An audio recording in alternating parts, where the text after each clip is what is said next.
Je t'écoute, je te comprends, je te crois. C'est dans la vie virtuelle, mais c'est tout aussi dangereux. Il m'a trouvé. Je sais pas comment il m'a trouvé. Des histoires d'horreur, on en entend, on en voit, on en lit. Souvent, notre réflexe, c'est « je delete ». Mais tu viens de deleter ma preuve. Est-ce que tu trouves que We Didn't the Same Guy fait une job que peut-être la police fait pas?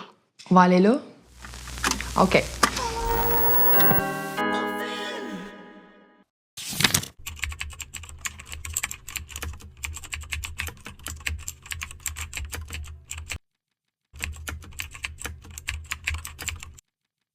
Bonjour, Anne-Marie. Comment ça va? Très bien, toi? Ça va bien, merci. Ben, déjà, merci d'avoir accepté notre invitation. Mon Dieu, quel plaisir. Le plaisir est vraiment pour moi. C'est vraiment nice. Ben, on va commencer avec qui es-tu? Qui est Anne Lovely? Qui est Anne Lovely? Tu sais, j'aime bien me décrire une espèce de communicatrice universelle, c'est-à-dire que oui, je suis journaliste de formation. Mais je suis animatrice aussi. On peut me voir à Pas pour rien sur Crave, qui est comme un magazine culturel. J'ai été pendant 15 ans journaliste et chroniqueuse pour l'Empire québécois. Et je suis partie de là et je produis maintenant des émissions de radio. Et j'ai vraiment eu la chance de signer mon premier court-métrage avec l'ONF comme réalisatrice, cinéaste. Et donc là, je fais mon petit bout de chemin vraiment pour être aussi scénariste. Fait que j'aime bien dire que je suis une communicatrice touche-à-tout. Je voulais te demander, c'est quoi tes origines aussi? Oui! Ben moi, je suis née à Port-au-Prince. Donc, mes origines, mes deux parents sont haïtiens. Donc, 100% H, comme on dit.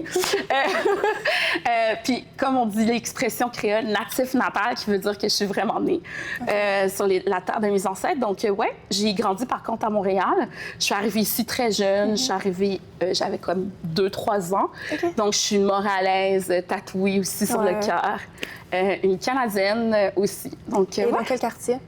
J'ai grandi, moi, dans le quartier, je te dirais plus dans l'ouest de l'île, donc sud-ouest, donc Dorval-Lachine, qui sont des villes, qui sont des municipalités qui sont très chères à mon cœur parce que, tu sais, les gens pensent parfois, OK, Anne Lovely, donc tu viens de Montréal-Nord, parce que je défends toujours Montréal-Nord, pour plusieurs raisons, les raisons qu'on connaît, mais forcément, parce que la culture, la communauté, elle est plus concentrée à Montréal-Nord, ben j'ai aussi des liens avec Montréal-Nord, mais mes sources sont vraiment dans l'ouest de l'île. Oh, OK.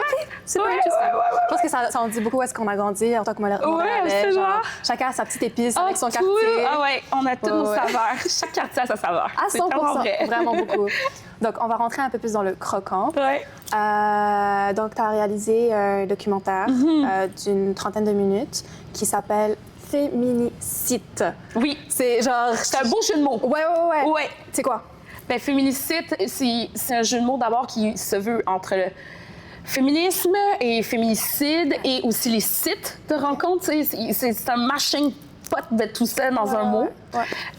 Ça veut tout dire dans le sens que ce documentaire-là a été réalisé, ou peut-être, je pourrais dire que les premières mèches ou les premières pensées de ce documentaire-là partent du fait que j'étais trop curieuse, je me suis inscrite ou je me suis abonnée ou adhérée sur la page Oh We Didn't the Same Guy, qui se traduit Est-ce qu'on fréquente le même mec?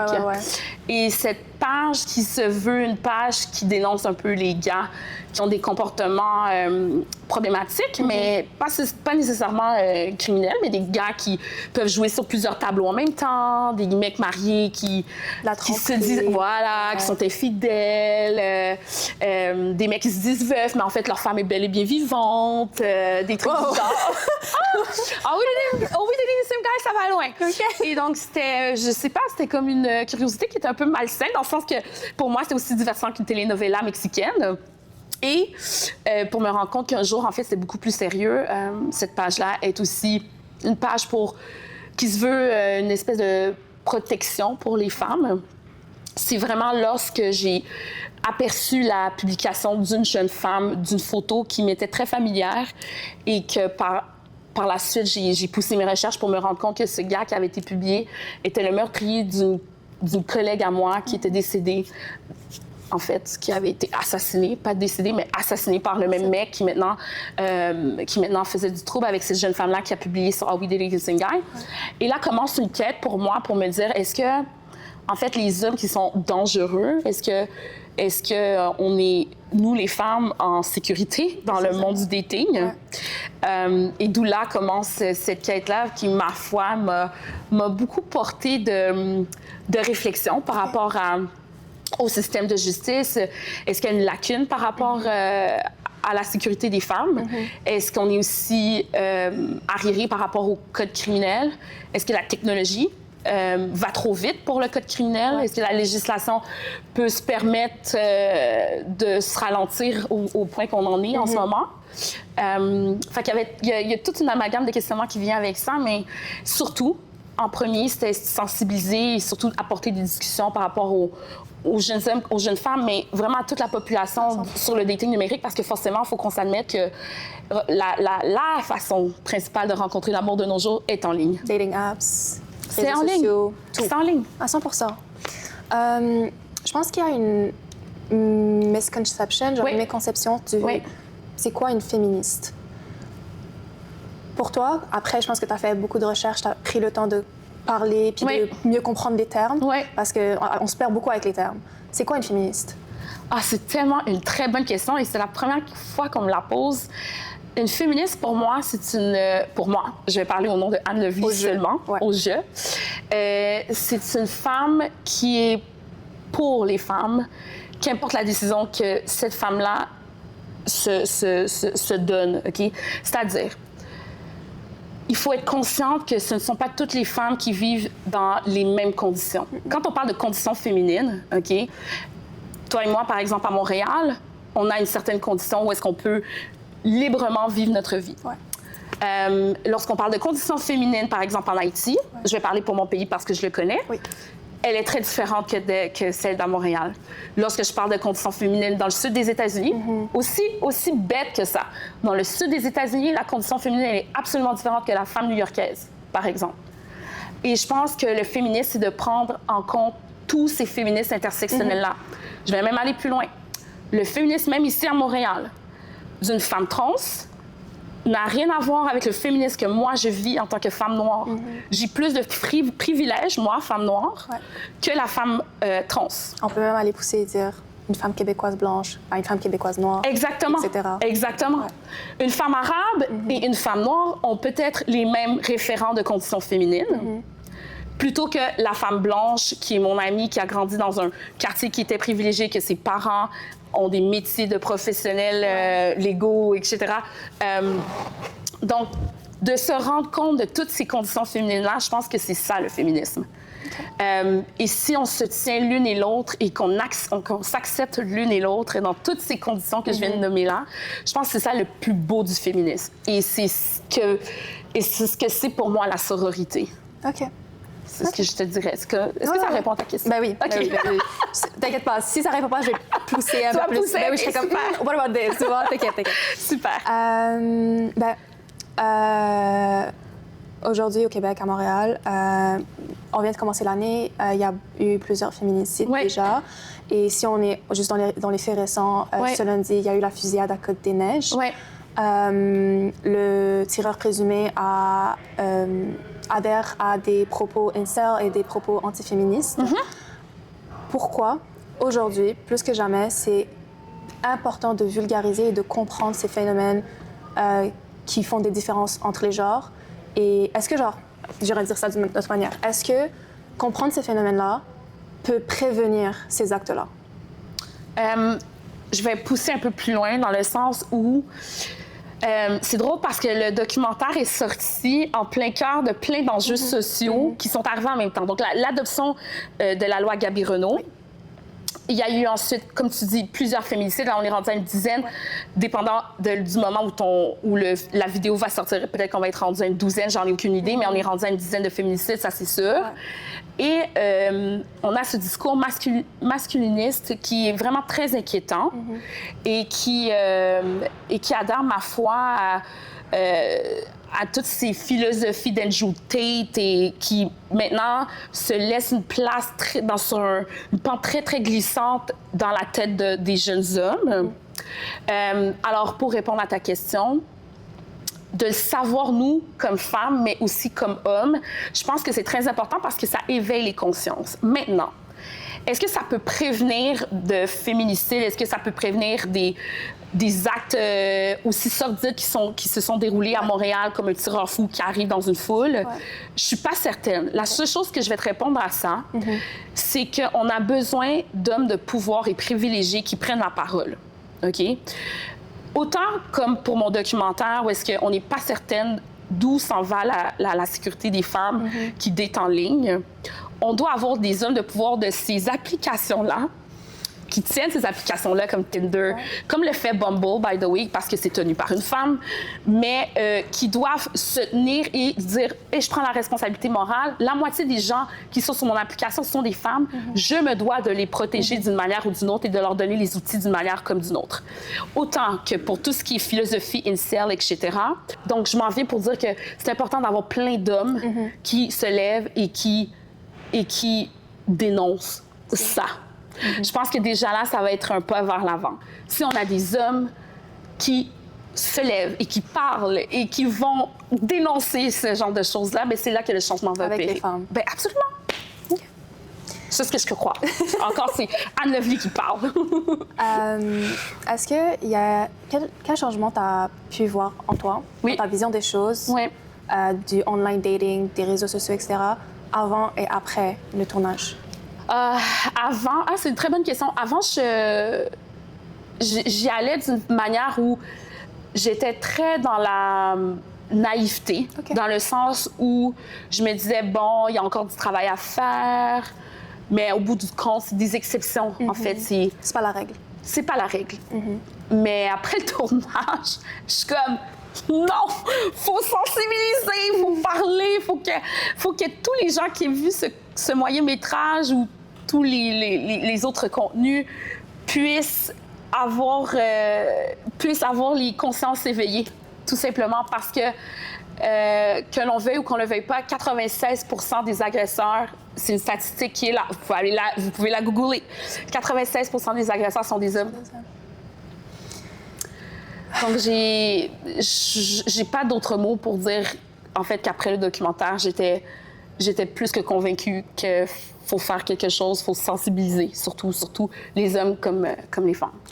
C'est quoi les mauvaises compréhensions des groupes comme Are We Dating the Same Guy? Genre, j'ai l'impression que comme beaucoup de gens pensent que c'est des petits groupes niaiseux. Genre, c'est juste des femmes immatures qui essayent de comme piquer sur les hommes alors que comme they're okay, c'est juste qu'ils ont des petits red flags qui sont corrects. C'est quoi la réalité? Je réponds à ça. Non, c'est quoi la réalité? La réalité de Are We Dating the Same Guy? Bien, la réalité, c'est qu'il y a beaucoup de femmes. En fait, on est une centaine de milliers de femmes à être adhérées à cette page, soit dit en passant, au Québec. Je vais juste dire centaines de milliers. Ça, c'est... Ouais. Okay. Ça dit déjà beaucoup. Oui, est-ce que certains d'entre nous le voient comme une telenovela mexicaine avec le popcorn? Absolument. Mais est-ce que certaines d'entre nous le voient comme un espace sécuritaire où est-ce qu'elles se sentent validées? Un safe space. Absolument. OK. Ou est-ce que parfois, tu n'as pas nécessairement envie d'aller porter plainte parce que tu sais à quel point c'est une montagne? Parce que d'ailleurs, seulement 10% des femmes qui ont été victimes d'un crime vont aller le dénoncer à la police, OK? À la loi, notamment dit.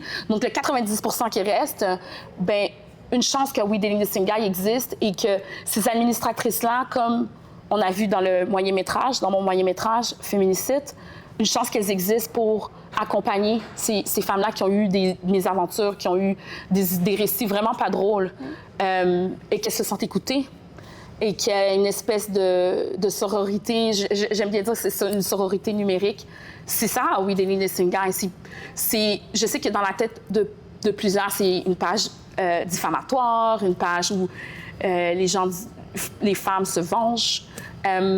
Mais si on pousse un peu plus loin, comme je l'ai fait, moi, on se rend compte qu'en fait, c'est un espace, comme tu dis, un safe space où est-ce que les femmes peuvent se sentir vraiment validées.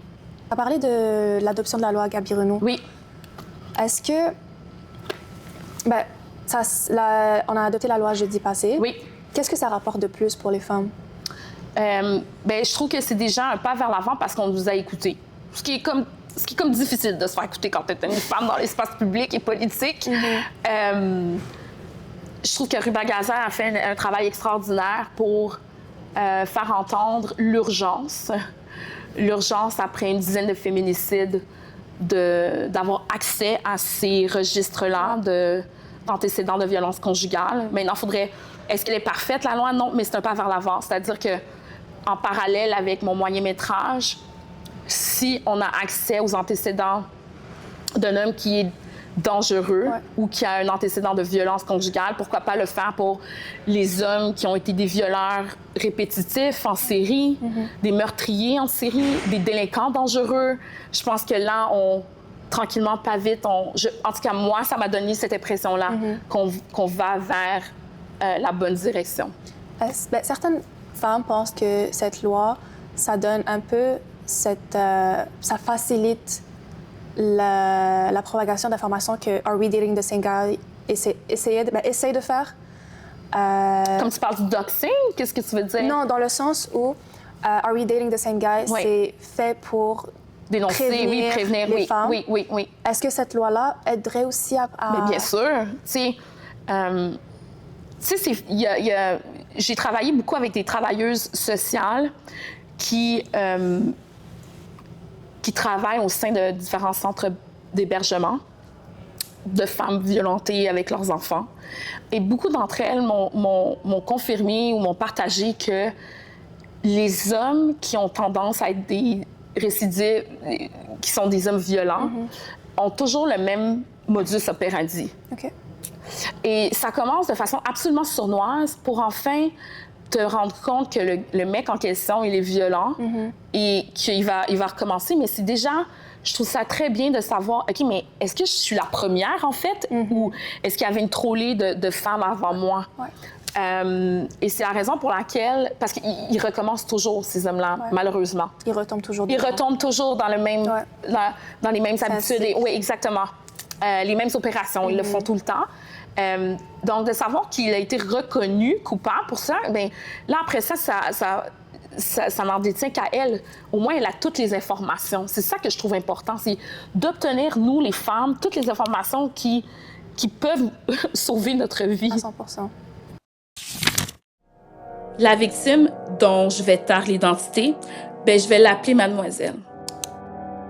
Après quelques mois de fréquentation avec un homme, elle a découvert que celui-ci n'était nul autre qu'un criminel qui avait passé une dizaine d'années en prison pour avoir tué une jeune femme. Et cette femme-là, ben, je la connaissais. Je l'ai reconnue lorsque Mademoiselle a dénoncé son agresseur sur le groupe Facebook « Are We Dating the Same Guy ». Moi, j'étais déjà inscrite sur le groupe Facebook « Are We Dating the Same Guy », puis un matin, je me lève et je suis attirée, mon attention est focusée sur une publication. Le visage qui a été publié par Mademoiselle me dit vraiment quelque chose. Et ma surprise, c'est de me rendre compte que ce mec-là, c'est le mec qui avait assassiné une collègue à moi quelques années plus tôt. Ça se peut pas. Ça se peut juste pas. C'est vraiment ça qui m'a donné l'idée de faire ce documentaire. Je pouvais pas concevoir qu'un criminel qui a assassiné ma collègue pouvait encore naviguer en toute impunité sur des plateformes de rencontres. L'angle, en fait, c'était beaucoup plus au niveau de la justice et des femmes majeures, si je ne me trompe pas, genre des femmes d'un certain âge. Pour le coup, la converse, moi et ma collègue Razan, on a fait un podcast, je ne sais pas si vous avez vu, Elle veut, sur le masculinisme, mais pour les minorités ethniques. Donc, le masculinisme qui se passe chez les minorités ethniques, c'était plus centralisé par rapport au très jeune âge, donc enfant à jeune adulte. Donc, je dirais enfant à 22 ans, etc. Et en regardant le documentaire, on a remarqué des phénomènes qui étaient très similaires, mais qui se passaient chez les mineurs. Les dating apps, par exemple, c'est à l'âge de 18 ans. Oui. Donc, il faut être majeur pour les utiliser. Oui. Mais là, avec la génération Z, les jeunes utilisent les réseaux sociaux de plus en plus. Absolument. C'est notre premier moyen de communication. Absolument.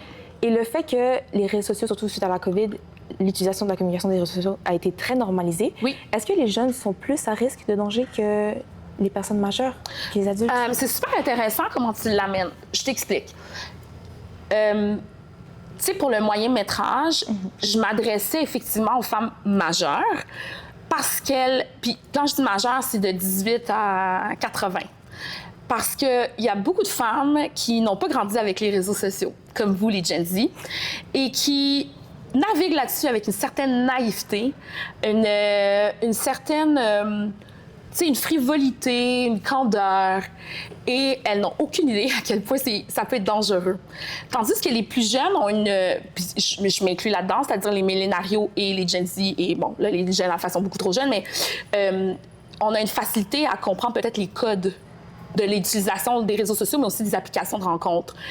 Là où tu viens toucher une corde qui est importante, les mineurs sont plus susceptibles, en fait, de croire, parce que moi aussi, j'ai déjà été adolescente et moi aussi, je croyais à n'importe quoi. C'est-à-dire que, quand je dis n'importe quoi, c'est-à-dire que si un mec me disait qu'il avait bien 18 ans, par exemple, et qu'il habitait, je sais pas moi, à Saint-Jérôme, je dis n'importe quoi, et qu'on allait se rencontrer au métro, mais que le gars, finalement, il a 46 ans, c'est que beaucoup de criminels, pédocriminels, se retrouvent maintenant sur les médias sociaux et sur les applications de rencontres pour commettre leurs crimes. Et ils savent que le nid, qui est l'ère l'ère numérique, est facile. Avant, dites-vous qu'un criminel devait se déplacer, un peu quand on devait draguer. On devait se déplacer, on devait appeler, on devait opérer d'une manière qu'on ne se fait pas voir. Aujourd'hui, tu mets n'importe quoi comme photo, tu mets n'importe quoi comme identité, et top, voilà. Tu peux demander même à l'intelligence artificielle de te faire une gueule comme Jacob Elordi et dire que tu as 19 ans et que tu es d'un collège ou que tu vas au cégep et que tout va bien et que tu es un gosse de riche, puis que là, la fille, tout d'un coup, la jeune demoiselle ou peut-être le jeune garçon croit que cette personne-là est effectivement amoureuse de toi, pardon. C'est là où le danger c'est que les criminels savent trop bien utiliser les technologies. Et ils en font un modus operandi qui est absolument dangereux. Et donc, pour les mineurs, j'avais une discussion avec la sénatrice Julie Michel-Deschamps, qui a d'ailleurs fait partie de mon documentaire, qui, elle, my God, travaille d'arrache-pied pour responsabiliser non seulement les plateformes, mais aussi légiférer au niveau de la loi fédérale pour les mineurs. Parce que c'est important, c'est une classe de notre société qui est malheureusement exposée à ce genre de danger-là. Tu as absolument raison. Donc, l'enjeu d'identification, oui, qu'on parlait dans le documentaire, oui, et aussi de manipulation au niveau de la jeunesse. Oui. Je ne sais pas si vous étiez au courant des groupes Telegram. Of course. OK. Je suis pas si bien que ça. Je sais c'est quoi Telegram. Mais je ne suis pas étonnée, mais il y a certains professionnels qui ne sont pas au courant. Je sais. Je ne sais pas si tu es au courant de qu'est-ce qui se passe dans les groupes Telegram exactement? Bien, tout ce qui est criminel, je le sais. Là, maintenant, je sais aussi que tout ce qui est les nudes qui sont partagés sans l'autorisation des jeunes femmes, ça, je l'ai vu. Ça, je le vois. Puis c'est terrible. C'est terrible, Telegram. Mais c'est ça, c'est que la technologie, ma chérie, et les plateformes se multiplient à vitesse grand V. À grand V. Le code criminel n'est pas adapté encore à cette technologie-là qui est, excuse-moi, dans un TGV. Nous, on est encore dans le train de l'industrialisation en 1800 OK? Tandis qu'il faudrait qu'on embarque dans le TGV de 2026. Franchement, puis ça, c'est un méga de problème. Que ce soit, je suis sûre que si je demande à ma mère c'est quoi Telegram, elle n'a aucune idée de quoi je parle. Aucune idée. Justement, vous avez dit qu'on n'était pas adapté. Oui. C'est quoi notre rôle en tant que société pour supporter ces femmes-là ou supporter les personnes victimes de ces groupes? Je pense que c'est drôle parce que j'en parlais j'en parlais à une de mes bonnes amies, puis je me disais, ça serait vraiment chouette avec des groupes d'organismes pour les jeunes. Je pense aussi, on en a soulevé un truc à Radio-Canada, mais qu'on fasse des campagnes. Je pense que moi, à l'époque, quand j'avais votre âge ou que j'étais au secondaire, je me rappelle, il y avait des campagnes pour la drogue. La drogue, c'est mal. Faites pas de drogue. Il y avait un truc vraiment géant sur la drogue. Il y avait un autre truc aussi sur l'alcool au volant. Par exemple, là, c'est la saison des balles. Et de finissant, c'était comme de boire et de conduire, c'était comme la fin du monde. On avait des grosses campagnes. Vous pouvez... Écoute, je me rappelle encore, c'était traumatisant. Le mec avec ses amis qui prend le volant, et puis c'est la fête, là, et puis pouf, tout éclate. Puis il se retourne, puis tous ses amis sont morts en arrière. Il y avait une campagne comme ça qui était nationale, genre, à travers le Canada. Puis je pense qu'on devrait faire une campagne comme ça pour pour ça, pour non seulement le dating en ligne, mais l'utilisation, comment bien utiliser les réseaux sociaux, la conformité de ces réseaux sociaux-là, de ce qu'on appelle le consentement, ce qu'on appelle le doxing, tous les termes qui comportent les dangers des réseaux sociaux, les dangers du dating numérique. Je pense que ça serait vraiment chouette qu'on fasse une campagne là-dessus. Mais j'aimerais que le gouvernement fédéral m'appelle pour ça. Je vous le dis déjà très ouvertement. Ça me ferait très, très plaisir de parcourir les écoles du Québec. C'est un bon projet, parce que même la cigarette, à l'époque, je me rappelle des années 2000, c'était illégal. Bon, tu vois, c'est comme la cigarette, cancer du poumon. Puis même aujourd'hui, sur les paquets de cigarettes, tu sais, c'est une image qui m'a complètement sidérée. C'est comme une personne avec un masque qui essaie de respirer et tout. Des fois, tu vois la cigarette qui est comme ça, c'est-à-dire la cigarette rend impuissante. Et comme, oh my God, OK, wow! Mais on devrait faire la même chose avec les médias sociaux. Sensibiliser les jeunes. Oui. Exactement. Oui. Et justement, suite aux événements récents, il y a aussi comme... Comment dire? En tant que... Vous êtes une femme de couleur. Bien sûr, oui. Fièrement haïtienne. Fièrement, oui. Est-ce que vous avez confiance justement au système, à la police, à la justice, en tant que femme? C'est une très, très, très, très, très bonne question. OK. Je vais répondre par ceci. Quand je regarde ma cousine, OK? Ma cousine et moi, on est très proches. On a presque le même âge. Moi, je vis à Montréal. Elle vit à Port-au-Prince. Pour ceux qui ne savent pas, Haïti, ou devrais-je dire la capitale, donc Port-au-Prince, est plongée dans l'une des plus grandes insécurités politiques jamais connues auparavant. Il n'existe plus de gouvernement, ce sont les gangs qui prennent le contrôle. OK? Ma cousine n'a pas du tout les mêmes recours que moi, que j'ai. Si elle est en train d'aller à la banque ou qu'importe qu'elle fait ses commissions ou qu'elle est en train de faire l'épicerie et qu'elle demande à un agent de police de la protéger, je suis pas certaine qu'elle ait les mêmes recours que moi. Maintenant, je ramène ça à moi ici à Montréal. Si moi j'appelle la police parce que je l'ai déjà fait, comme femme noire, est-ce qu'il y a eu une hésitation? Absolument. Absolument. Mais est-ce qu'ils ont fait leur travail? Oui, ils ont fait leur travail. Là, maintenant, quand j'entends le profilage racial qui sévit à Montréal-Nord, est-ce que ma confiance est brimée sur la police? Oui. Oui. Je sens qu'il y a un entrechoc. Je sens que pour moi, je vais devoir justifier 2 fois plus. Je vais devoir dire, écoutez, je suis une femme éduquée. De devoir faire cet exercice-là et même de te le dire, ça m'énerve. J'aimerais de pouvoir te dire non, j'ai absolument confiance, tout va bien aller. J'aimerais ça avoir ce discours-là. Mais encore une fois, je sais qu'il y a des bons policiers, je sais qu'il y a des bons juges, je sais qu'il y a des bons avocats qui travaillent au sens de la condition féminine, qui travaillent au sens de la protection de la femme. D'ailleurs, je vais nommer Maître Jérôme Laflamme, qui fait partie de mon documentaire, qui a été extraordinaire. Ce monsieur-là, je lui mettrai un drapeau vert constant sur le dos. Il est extraordinaire. Il est green flag all the way. C'est un monsieur qui... Tu sais, il faut savoir que le DPCP, quand on est avocat, c'est pas ce qu'on voit comme dans Suits, là, que le gars a un gros bureau au centre-ville avec des vitrées puis qui conduit une Bentley. C'est pas ça.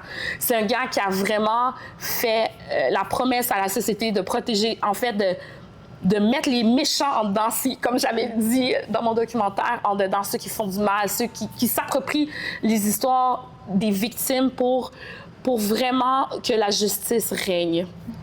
Ou au moins que la victime elle ait un semblant, en fait, de justice qui a été faite, tu sais.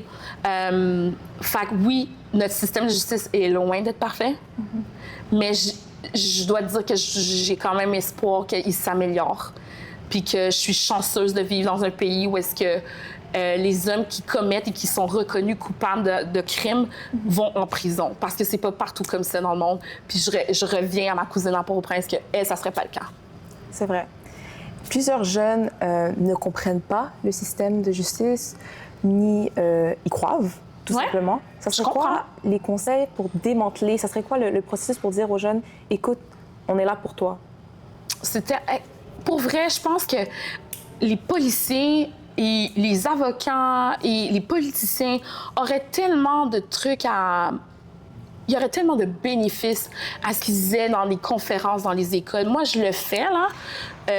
Je le fais pour ce qui concernant les minorités visibles dans des écoles à majorité blanche. Je le fais parce que souvent, on se sent différent quand on fait partie d'un groupe majoritaire et qu'on est minoritaire. C'est normal, pour l'avoir moi-même vécu. Donc, je pense qu'on gagnerait, moi, à avoir ce genre de discussion-là. Je pense que dans les écoles, que ce soit un cours obligatoire social, je pense que ça pourrait tellement démanteler, comme tu dis bien, ou démystifier tous ces préjugés peut-être que les jeunes ont envers les policiers, que ces jeunes-là ont envers le système de la justice.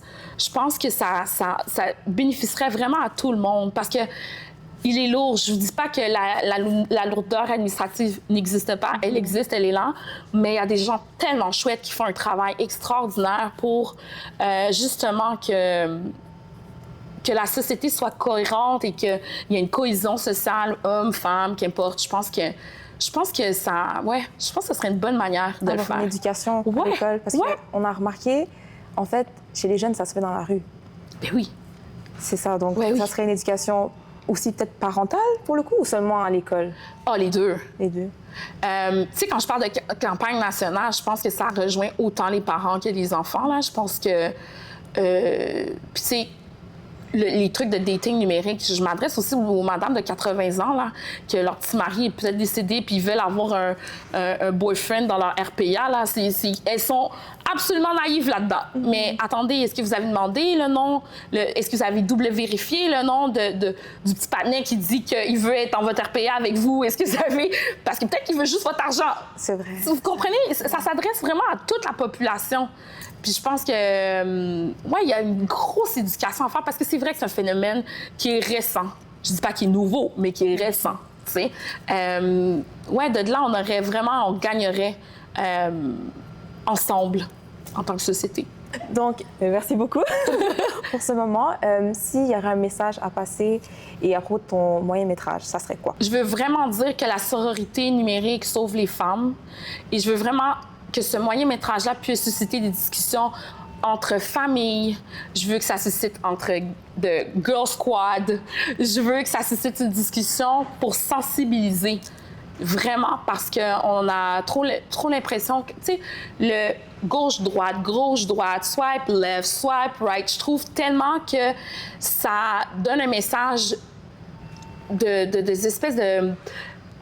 Je cherche un mot exact. Ah oui, une espèce de candeur, comme si c'était pas grave qui on était, tandis que la personne qui se trouve derrière l'écran, vous n'avez aucune idée c'est qui. Donc, pour moi, c'est hyper important de sensibiliser, surtout les femmes, parce que je rappelle que 96% des agresseurs sont des hommes et 90% des victimes d'agressions sexuelles sont des femmes. Je trouve que ces statistiques-là disent beaucoup. Et si je peux sensibiliser ou avoir une petite voix dans n'importe quelle tête, que ce soit la tête d'une femme ou la tête d'un homme, ben ça sera mission accomplie pour moi. Alors, pour visionner le moyen-métrage Féminicide, c'est disponible maintenant sur YouTube, la page officielle de l'ONF. Donc, vous allez pouvoir tout visionner. Il y a en plus d'autres contenus qui sont en satellite du moyen-métrage, dont des conseils de dating de ma part, un portrait avec Anne-Marie, qui est une pionnière du dating en ligne. Ça s'appelle Rencontre sportive. En tout cas, il y a même un balado dans lequel je discute justement de féminisme avec une doctorante en féminisme et Vanessa, une journaliste. En tout cas, il y a tellement de contenu qui entoure ce moyen-métrage-là. Je pense qu'on gagnerait vraiment... Ben, tout le monde gagne à écouter mon moyen-métrage. Voilà. Merci. Ça fait plaisir. C'est super bien. Merci pour ton temps. Ça me fait tellement